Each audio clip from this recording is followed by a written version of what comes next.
আসসালামু আলাইকুম। তো আমার মামার বড় চাচির বাড়ি থেকে আমরা এখানে চলে আসছি। এটা হলো আমাদের প্রতিবেশী হয়, তো প্রতিবেশী বলা যায় আমার এক মামির বাসায়। তো এখানেও তারা আমার মামাকে থুবড়া খাইয়ে দিল। দেখতেই পাচ্ছেন আমি আমার মামার পাশে বসে আছি, তার পাশে আমার ভাই। এখানে সবাই আমার মামা আজকে বললাম তো আজকে 3 জায়গায় থুবড়া খাবে। তো আমার মামা কিন্তু বলছিল যে আমি আর খেতে পারছি না, আমি কাছতে গিয়েছি।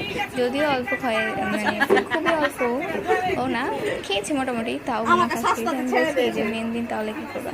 তো যাই হোক, আমার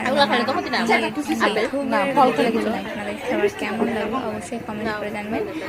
আর আমার ভিডিও ভালো লেগে থাকলে লাইক, কমেন্ট, শেয়ার আর আমার চ্যানেলটা সাবস্ক্রাইব করে দিবেন। আর এই ভিডিওটি মনোযোগ সহকারে দেখুন।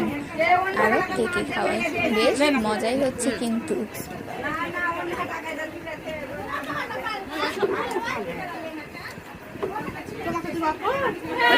এখন দিয়ে না আস্তে আস্তে খাবে তখন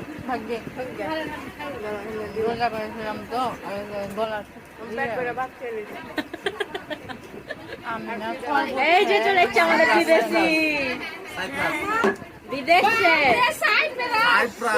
বিদেশে না রাগ হয়েছে বাবু ভাইয়ের উপরে।